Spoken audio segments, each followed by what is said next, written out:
할렐루야. 네, 오늘 저에게 주시는 하나님의 말씀입니다. 오늘 저에게 주신 하나님의 말씀 마태복음 22장 1절로 14절의 말씀입니다. 마태복음 22장 1절로 14절의 말씀 제가 여러분에게 봉독해 드리겠습니다. 예수께서 다시 비유로 대답하여 이르시되 천국은 마치 자기 아들을 위하여 혼인잔치를 베푼 어떤 임금과 같으니 그 종들을 보내어 그 청한 사람들을 혼인잔치에 오라 하였더니 오기를 싫어하거늘 다시 다른 종들을 보내며 이르되 청한 사람들에게 이르기를 내가 오찬을 준비하되 나의 소와 살찐 짐승을 잡고 모든 것을 갖추었으니 혼인잔치에 오소서 하라 하였더니 그들이 돌아보지도 않고 한 사람은 자기 밭으로 한 사람은 자기 사업하러 가고 그 남은 자들은 종들을 잡아 모욕하고 죽이니 임금이 노하여 군대를 보내어 그 살인한 자들을 진멸하고 그 동네를 불사르고 이에 종들에게 이르되 혼인잔치는 준비되었으나 청한 사람들은 합당하지 아니하니 내거리 길에 가서 사람을 만나는 대로 혼인잔치에 청하여 오라 한대 종들이 길에 나가 악한 자나 선한 자나 만나는 대로 모두 데려오니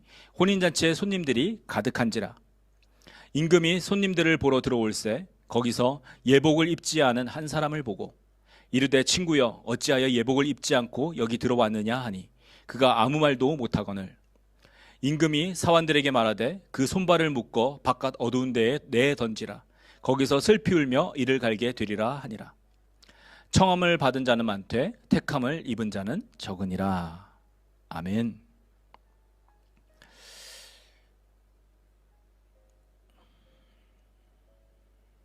네, 오늘 예복을 준비하고 계십니까? 라는 제목으로 여러분과 말씀 나누기 원합니다. 네, 천국 시리즈 벌써 10번째 시간입니다. 네, 10번째 시간 10번이나 됐어요. 자, 천국, 우리 하나님 나라에 대해서 말씀하고 있죠. 하나님 나라. 하나님 나라는요, 이 천국은 우리 신앙의 핵심입니다. 메인 포인트라는 거예요.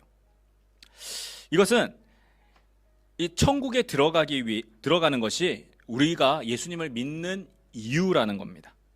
또 신앙생활하는 이유라는 거예요. 그러니까 천국이 우리가 신앙생활하고 예수 믿는 이유이자 목표라는 것이죠. 지금 이 시간 우리가 이렇게 예배드리는 이유이면서 여러분의 힘과 시간과 물질을 들여서 주님을 위해 사역하고 봉사하고 그렇게 섬기는 것들 그 모두 천국 때문이라는 것입니다. 손해보면서도 또는 욕을 먹으면서까지 하나님의 말씀대로 살려고 하는 이유도 역시 천국이 있기 때문이라는 것입니다. 오늘날 이 천국 때문에 예수를 믿는다고 하면 또 이 천국 때문에 우리가 신앙생활을 한다고 하면 뭔가 좀 배우지 못하거나 아니면 광신적이거나 신비적인 것을 추구하는 그러한 기독교인들로 보는 사람들이 있습니다. 그런데 아닙니다. 천국이야말로 우리 그리스도인들이 추구하고 바라보고 달려가야만 할 이유라는 것이죠. 천국이 없다면, 만약 천국에 들어가지 못한다면 우리 그리스도인들이 하는 모든 것들이 헛되다라는 것입니다. 이미 바울도 고린도전서 15장에서 천국에 들어가는 단계, 천국에 들어가는 단계인 부활에 대해서 말씀하면서 만약 이 부활이 없다면, 그러니까 다시 살아나서 천국에 들어가는 것이 없다면 우리가 세상에서 가장 불쌍한 사람들이다 라고 기록했습니다. 여러분 생각해 보십시오.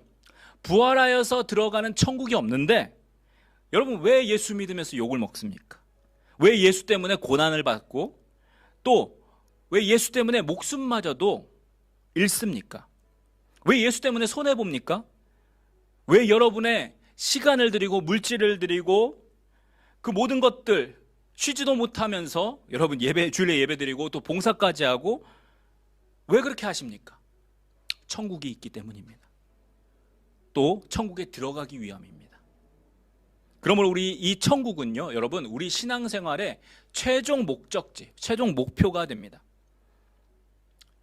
그래서 천국이 중요하다라는 것이죠.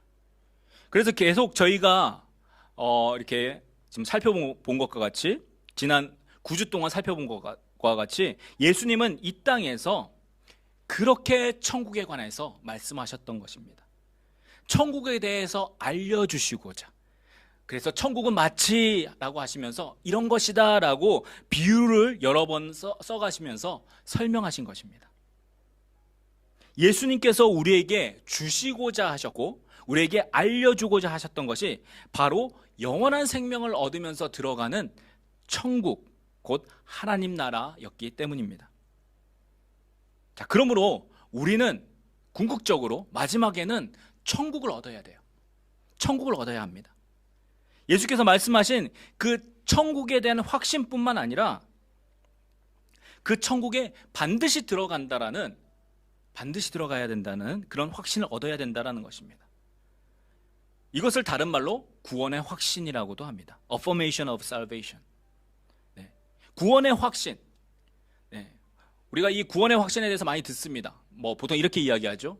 오늘 당장 죽어도 여러분이 천국에 들어갈, 하나님 나라에 들어갈 그런 믿음이 있습니까?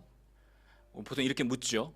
그러면은 한 반반 이렇게 나누는 거 봤습니다.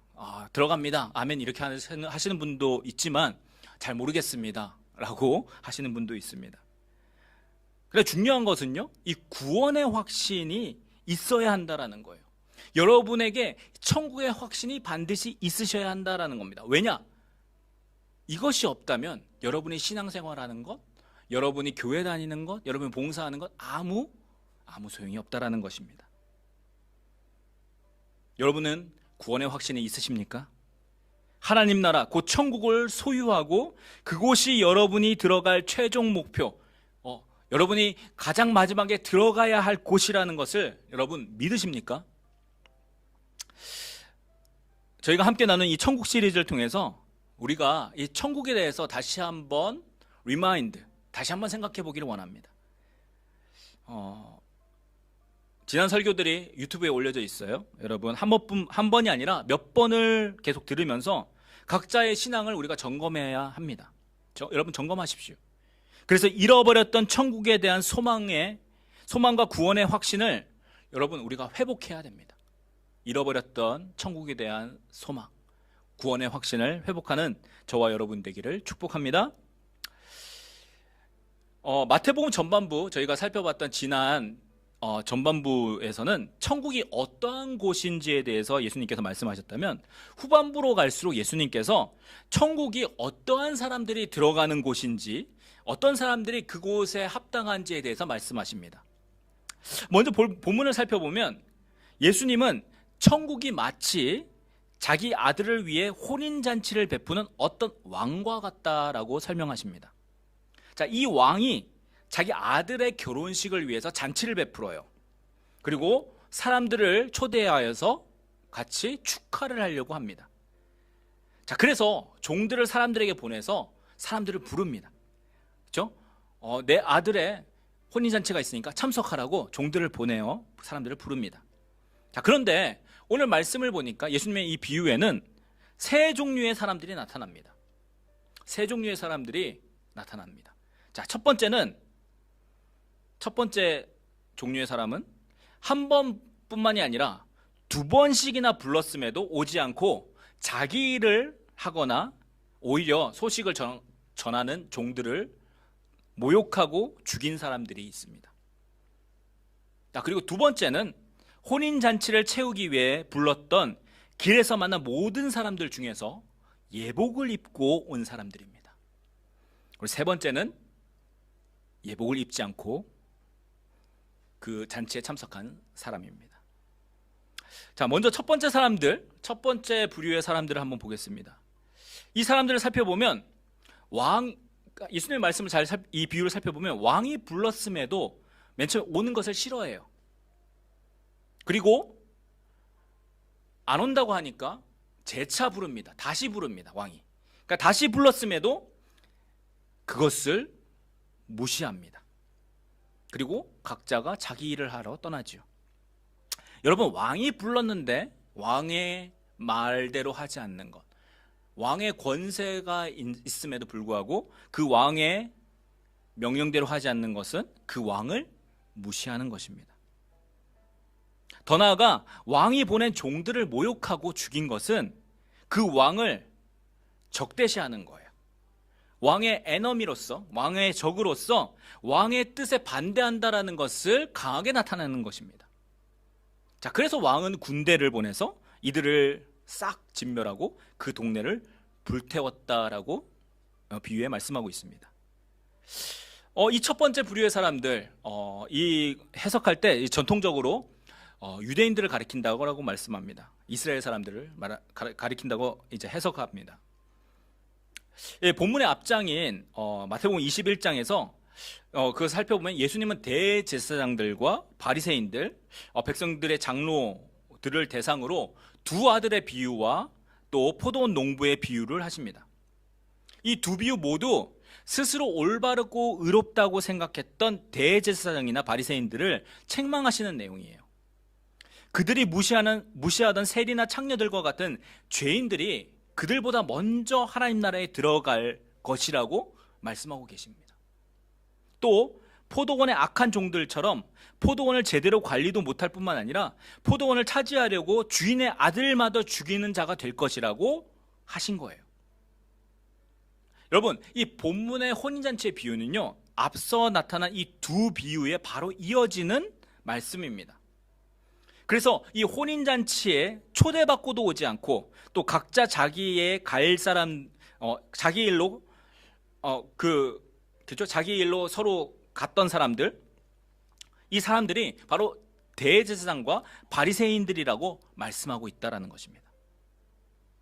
자, 이 첫 번째 사람들이 처음 초청에 오기를 싫어했어요. 그리고 두 번째도 그 얘기를 들었음에도 무시한 것이, 이 유대인들이 하나님을 알고 또 하나님을 섬기는 법을 가지고 하나님의 뜻을 받았음에도 순종하지 않고 자기 마음대로 행했다는 것을 의미한다는 겁니다. 더 나아가서 하나님께서 보내신 아들 예수 그리스도를 알아보지 못하고 도리어 핍박하고 죽일 것이라고 예언하신 것이라는 거예요. 자, 그리고 마지막에 7절에 왕이 노하여 그들을 진멸하고 동네를 불살랐다라는 것처럼 실제로 AD 70년에 예루살렘과 성전은 로마 제국에 의해서 불에 타 무너지고 수많은 유대인들이 죽거나 잡혀간 것으로 이루어졌습니다. 그래서 이 첫 번째 부류의 사람들은 유대인이라고 볼 수 있습니다. 저는 이 해석에 한 가지를 더 덧붙이고 싶어요. 이 한 가지를 덧붙인다면 이 첫 번째 사람들은 그러니까 예수에 대해서 듣고도, 예수님에 대해서 듣고도 예수를 영접하지 않은 불신자들을 가리킨다라고도 볼 수 있다는 것입니다. 이 천국의 혼인잔치에 대한 소식을 들었어요. 자, 그런데 오기를 싫어합니다. 각자가 자기 일들로 바빠서 떠나가는 사람들이다라는 것이에요. 이 본문과 평행하는 누가복음에도 이 비슷한 내용이 있는데, 거기에는 잔치에 사람들을 초대하는데 사람들이 못 온다고 이야기하면서 이유를 댑니다. 이 누가복음에 나타난 이유에 대해서는 밭을 샀기 때문에 못 간다, 이렇게 이야기합니다. 내가 소를 5마리 샀는데 그래서 그거 돌보느라 못 간다, 이렇게 이야기합니다. 또 장가를 들어서 못 간다라고 핑계를 댄다라는 거예요. 여러분, 오늘날 예수를 믿으라는 전도의 메시지, 교회에 와서 예수를 믿고 거듭나라는 이 전도의 메시지를 듣고도 사람들이 핑계대는 이유가 거의 비슷합니다. 할 일이 있다라는 거예요. 특별히 이 주일에 할 일이 있다라는 겁니다. 그래서 못 간다라는 거예요. 내가 사람을 만나야 돼요. 내가 사업을 해야 돼요. 내가 집을 청소해야 돼요.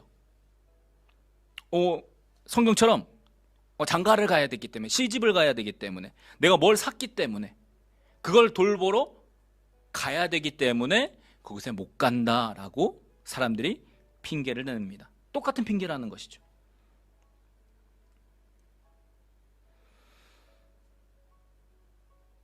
그리고 더 나아가서 이 전한 메시지를 싫어해서 전한 사람을 핍박하는 것도 동일하게 이루어지고 있습니다.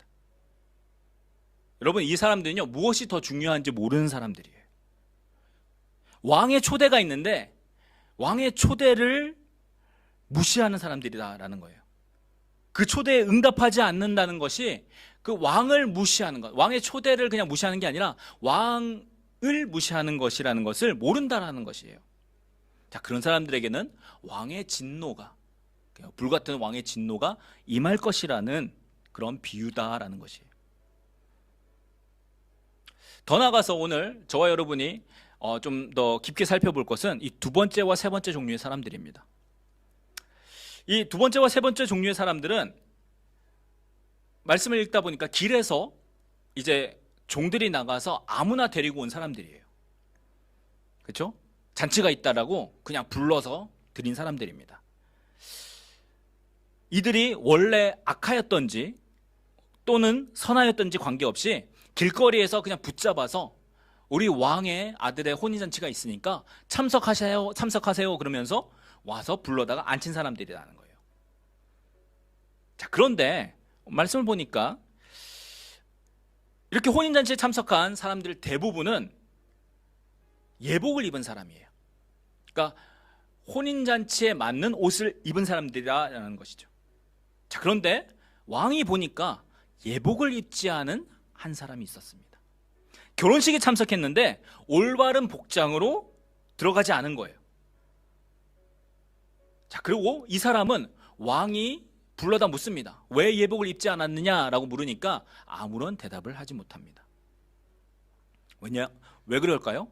자기의 잘못이기 때문에 할 말이 없는 거예요.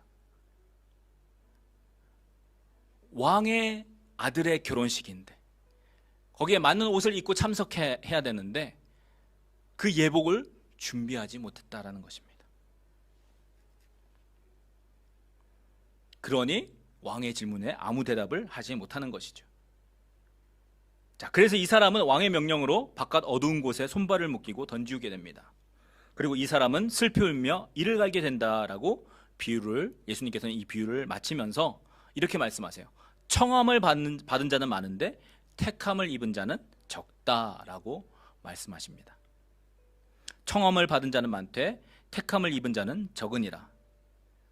다시 말해서요, 부른 사람은 많은데 선택된 사람은 적다라는 의미입니다. 자, 그렇다면 우리가 이 부름을 받았다라는 것, 받았다라는 것에 머물러 있지 말고 선택을 받도록 혹은 선택되어졌는지 우리가 점검하고 체크해 봐야 된다라는 것입니다. 그렇게 또 선택되는 기준이 있다라는 것이고 선택되는 자격이 반드시 있다라는 것으로도 해석할 수 있습니다. 자, 그런데 오늘 본문의 말씀에 의하면 그 선택되는 기준과 자격이 예복을 입었느냐 혹은 안 입었느냐로 결정되었다라는 것이에요. 특별한 예식에 합당한 옷이 예복입니다. 여러분, 결혼식에 참석하는데 슬리퍼나 반바지를 입고 참석하지는 않지요. 혹 결혼식에는 신부가 하얀색 옷을 입기 때문에 하얀색 옷은 피해서 입습니다. 그렇죠? 여러분, 또 장례식이면 어떻습니까? 장례식에 가는데 하얀색이나 화려한 옷을 입고 가지는 않습니다. 그렇죠?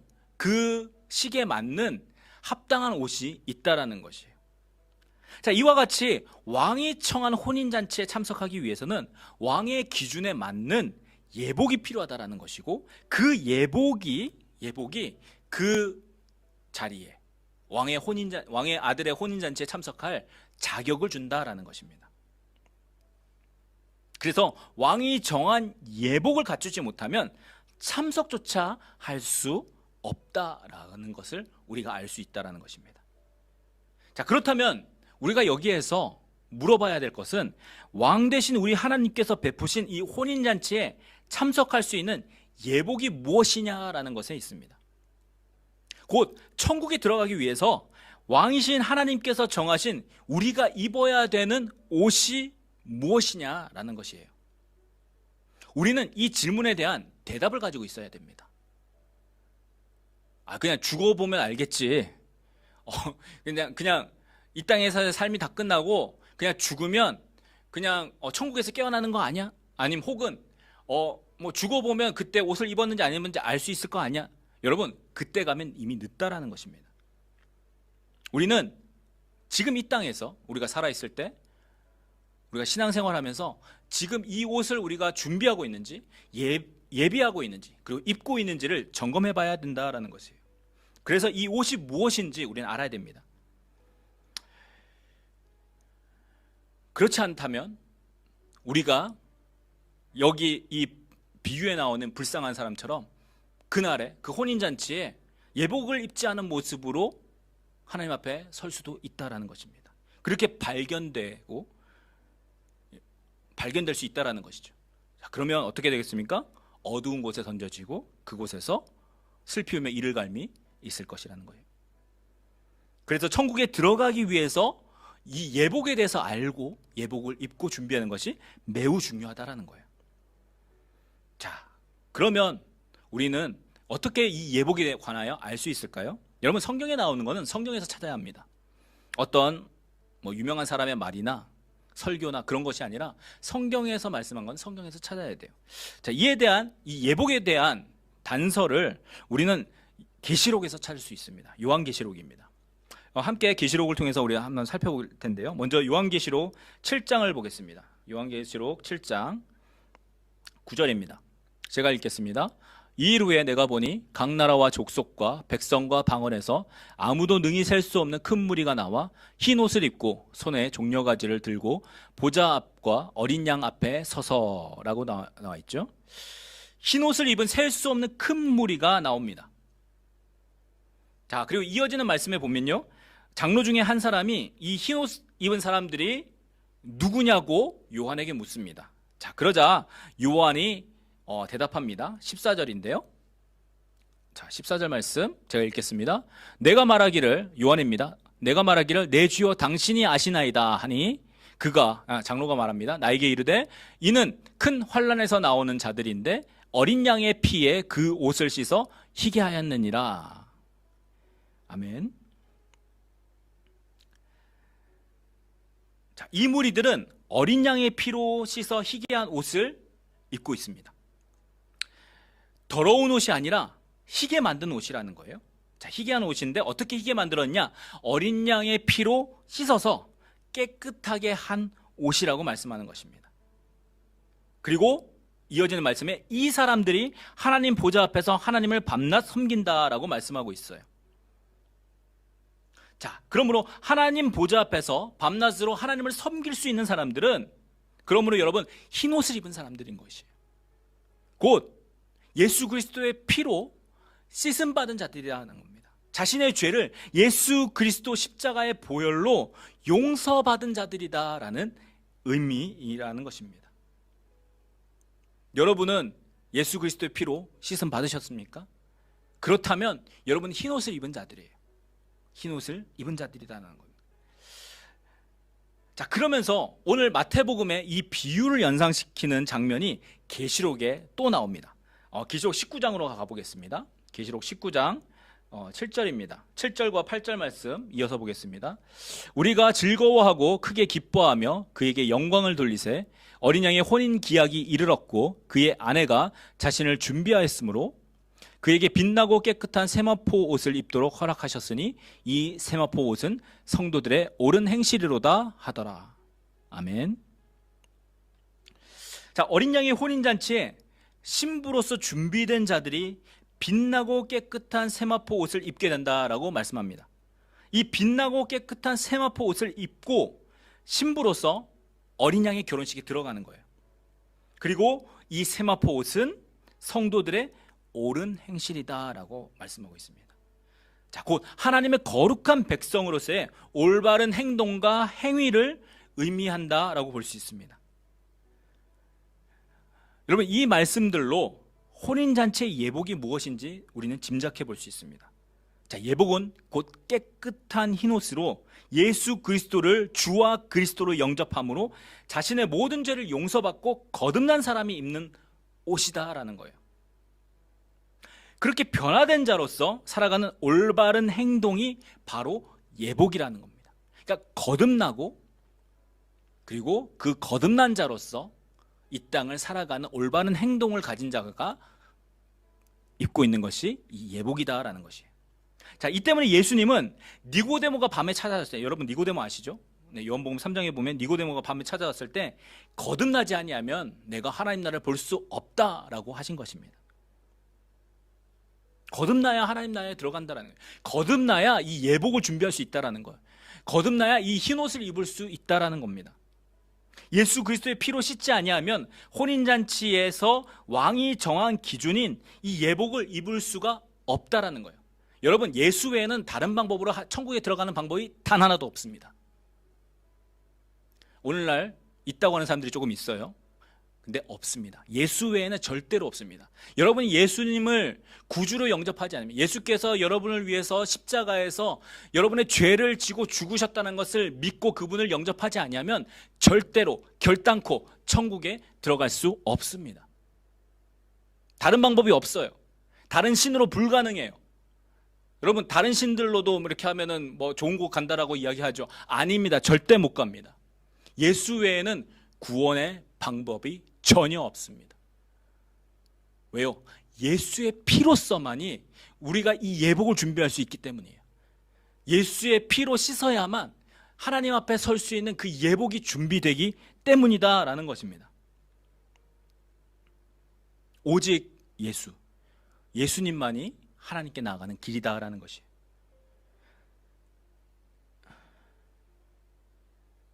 이것이 택함의 기준입니다. 하나님은 여러분을 다 초청하세요. 모든 인류들을 다 초청하셨습니다. 어디에요? 천국에. 다 오라고 하십니다. 그런데 택하는 기준이 있다라는 거예요. 청함받은 자는 많은데 택함 받은 자는 적다라고 하신 말씀이 그래서 나오는 말씀입니다. 하나님께서 고르신다라는 내용이 아닙니다. 준비가 되었냐라는 말씀이에요. 하나님께서 그냥 다 불러놓고 내가 좋은 사람들만 고를게, 이게 아니고요. 하나님께서 기준을 알려주시고 그 기준에 대해서 너희가 준비했느냐 아니했느냐를 가지고 택하신다라는 겁니다.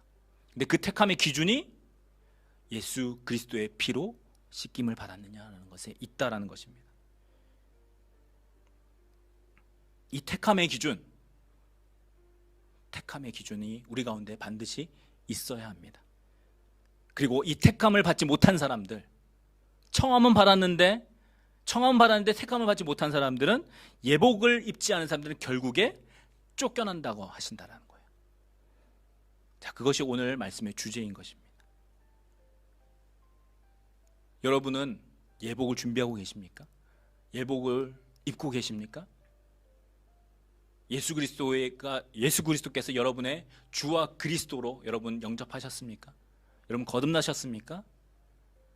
우리는 이 질문에 대해서 우리가 답을 가지고 있어야 된다라는 겁니다. 자, 그런데 이 거듭난 것으로 끝나는 게 아닙니다. 우리가 예수 믿고 우리 삶이 끝나지 않지 않습니까? 우리 예수 믿고 바로 천국에 올라가면 괜찮은데 우리가 이 땅에서의 삶을 살고 있습니다. 예수의 피로 씻은 이 흰옷을 입으면 거기서 끝나는 게 아니고 우리의 삶을 살아갑니다. 예복을 준비함에 있어서 우리가 혼인잔치에 참석할 때까지, 이 천국에 들어갈 때까지 준비해야 되는 것이 남아있다라는 것이에요.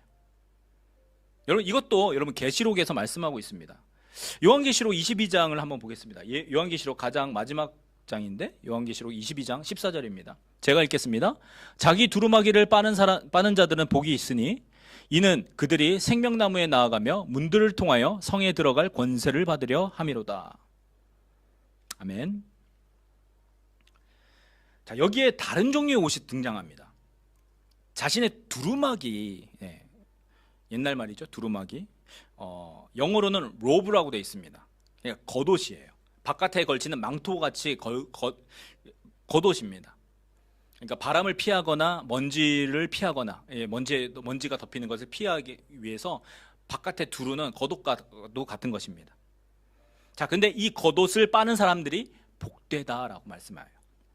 왜냐하면 이 겉옷을 빠는 사람은 생명나무에 나아가고 문들을 통해서 성에 들어갈 권세를 받기 위해서 이렇게 빤다라고 말씀하고 있습니다. 여러분, 우리의 속의 흰옷, 세마포, 아까 말한 거, 이 세마포는 예수 그리스도의 피로 한 번 씻으면 흰옷이 됩니다. 여러분, 예수님을 영접하셨어요? 그러면 한 번만 씻으면 그것으로 끝납니다. 깨끗한 옷이 되었어요. 자, 그런데 우리가 이 땅을 살아가면서 더러워집니다. 그렇죠? 때가 묻습니다. 죄를 짓는다라는 거예요. 자, 그렇다면 우리가 어떻게 해야 될까요? 우리가 씻어야 된다라는 겁니다. 그 더러워지는 겉옷, 우리 겉에 덮고 있는 더러워지는 겉옷을 우리가 주님 앞에 설 때까지 씻어야 된다라는 거예요. 그렇게 씻는 자, 깨끗한 자가 거룩한 성에 들어갈 수 있다라고 말씀하고 있다라는 겁니다. 여러분 매일 자기 전에 우리가 씻습니다. 그렇죠? 하루 동안 살면서 더러워진 먼지가 묻고 더러워진 우리 몸을 깨끗하게 씻고, 그렇죠? 침대에 들어가죠. 그와 같이 우리의 영적인 겉옷도, 우리 삶의 이 겉옷도 우리가 씻어야 된다는 거예요. 이 두루마기를 빨아야 된다는 겁니다. 이 두루마기를 빨지 않으면 이 더러움으로 천국의 그 거룩한 성에 들어갈 자격이 되지 않는 것을 우리가 이 말씀을 통해서 우리가 볼 수 있다라는 것이에요. 자, 이렇게 씻는 것은 무엇을 의미할까요? 이것을 회개라고 합니다. 예수 믿지 않았던 죄, 예수님을 몰랐던 죄에 대한 회개는 단 한 번이지만 그 이후에 이 땅을 살아가면서 우리가 짓는 여러 가지 죄들이 있습니다. 우리가 연약해서, 약해서, 혹은 몰라서, 아니면 우리가 부족해서 짓는 죄들이 있다라는 거예요. 거짓말 하지 말아야지 하는데 우리 입술에서 거짓말이 나가고, 미워하지 말아야 되는데 저 사람이 막 미워지고, 그런 것 있지 않습니까? 그런 죄들이 우리 가운데서 나옵니다. 더러워진다라는 거예요. 자, 그런데 어떻게 해야 됩니까? 씻어야 한다라고 말씀하세요. 근데 그 씻는 것이 무엇이냐면 회개입니다. 우리의 겉옷과도 같은 우리의 삶이, 우리의 행실이 이 더러워진 것이 오래되어서 묵혀지지 않도록 날마다 매일 회개함으로 깨끗하게 하라는 그런 의미다라는 것이에요. 이런 자들이 복된 자, 곧 예복을 준비하는 자, 그 거룩한 성에 들어가기를 준비하는 자다라고 오늘 말씀을 하고 있다라는 것입니다. 여러분, 처음에 말씀드린 첫 번째 종류의 사람들 기억하십니까? 유대인이라고 했던 사람들. 이 유대인들은요, 자신들이 다 가진 줄 알았어요. 하나님도 알고 하나님이 우리를 선택했다라고 그런 프라이드가 강했던 사람들입니다. 그래서 뭐 이방인들 아니면 죄인들 막 무시하고 대제사장들이나 바리새인들 자신들이 거룩하다라고, 의롭다라고 고개를 빳빳하게 세우고 다녔던 사람들입니다. 그런데 실상은 그들이 예복이 준비되지 않고 오히려 더 더러워졌던 사람들이라는 것을 그들이 몰랐다라는 것이에요. 몰랐다라는 것이에요. 우리는 자신을 돌아볼 줄 아는 사람들이 되어야 합니다. 자신을 돌아본다라는 것은 자신을 살펴보아 하나님 보시기에 올바른 예복을 준비하고 있느냐라는 것이에요. 내 예복은 깨끗한지 돌아보아야 한다는 겁니다. 내 겉옷은 더러워지지 않았는지 살펴봐야 된다는 것이에요. 여러분, 예복을 준비하고 계십니까? 우리의 신앙생활은 예복을 준비하는 삶이다라는 거예요. 내가 목사니까, 장로니까, 집사니까 천국에 들어가겠지 하는 게 아니라 우리의 신앙생활은 이 예복을 준비하면서 예복을 깨끗하게 하는 삶이다라는 것이에요. 흠이나 더러움이 전혀 없는 주님의 기준에 맞는, 왕인 되신 주님의 기준에 맞는 예복을 우리가 준비해야 하는 것입니다. 우리의 신앙생활이 바로 이 예복을 준비하는 기간이다라는 것이에요. 예수님을 믿는 것, 그 단번에 한 사건으로 끝나는 것이 아니라 우리의 신앙생활은 이 예복을 준비하는 기간이면서 주님 보시기에 올바른 행실로 자신을 돌아보고 부족하고 넘어진 것들을 돌이켜서 회개하면서 준비하는 기간이다라는 것이에요. 여러분, 이것이 바로 택함을 받는 기준입니다. 하나님께서는 모두 오라고 하셨지만 모두가 들어간다라고 말씀하지 않았어요. 청함받은 사람들은 많은데 택함받은 자가 적다라고 말씀합니다. 왜냐하면 그 택함받는 기준이 있기 때문에 그렇습니다. 여러분, 청함으로 주님께서 불렀다고 초대받았다고 그것으로 끝나는 것이 아니라 택함에 이르기까지 준비하는 사람들이 되어야 한다라는 거예요. 혼인잔치에 참석하는 것을 앞두고 여러분 우리의 삶도 여러분 친구가 여러분 아는 사람이 결혼한다면 그 결혼식에 가기 전까지 옷을 준비하지 않습니까? 그래도 나름대로 깨끗하고 아니면 정장이나 아니면 좋은 옷을 입고 가려고 준비합니다. 생각하지 않습니까? 마찬가지라는 거예요. 그런데 그토록 거룩하시고 놀라우시고 뛰어나신 하나님, 왕 대신 우리 하나님의 아들의 혼인잔치에 들어가는데 어떻게 아무 생각 없이 갈 수 있겠느냐라는 것입니다. 여러분, 택함에 이르기까지 준비하는 사람, 곧 그 사람이 복된 사람입니다. 복된 사람입니다.